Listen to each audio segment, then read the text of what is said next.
ओडिशार गोटे छोट गाँ अछि सुवर्णपुर। सेठी राकेश नामर जने युवक तांको बुढ़ा बापा सहित रुहुथिले। से माने गरीब थिले, घर भंगा, खाइबाकू मध्य कष्ट। किंतु समस्या गरीबी नुहे, समस्या थिला राकेशर अलसुअमी।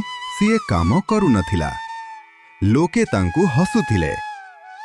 राकेश सकाले डेरी उठुथिला, दिनसारा गाँरे बुलुथिला।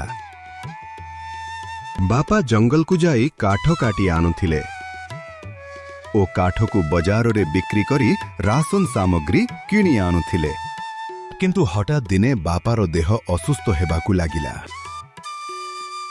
काम करिबाकू जंगल को जाई पारिले नाही। बेटा किछि काम कर, नहेले आमे केमिति चलिबा? काली ठारो आरंभ करिबी बापा। सेही काली केबे आसु नथिला।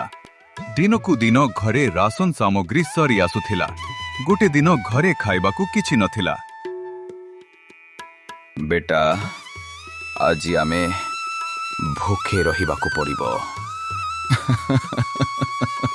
एही कथा राकेशंको मनकू छुई गला। परदिन राकेश काम खोजिबाकू बाहरी गला। काका तुमर दुकान रे किछि काम मिलिबो कि? एबे तो किछि काम नहीं। पुणी आगकू बढ़िला, किंतु केही काम देले नहीं। राकेश निराश होई गला। बजारे जोने वृद्ध भूखरे बसिथिले।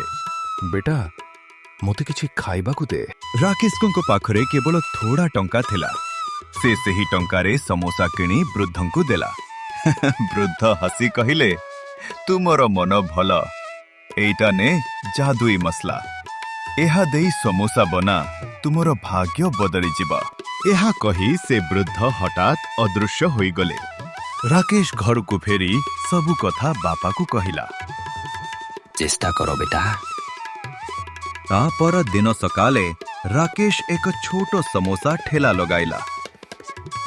से जादुई मसला देई समोसा बनाइला। किछि समय रे सुगंध चारि दिगरे फेलीगला। लोके दौड़ी आसिले।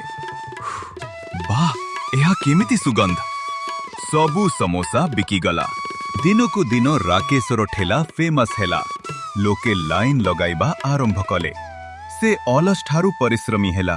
तांको जीवन बदड़ी गला। एमिति राकेश गाँर गोटिए धनी लोक होईगला।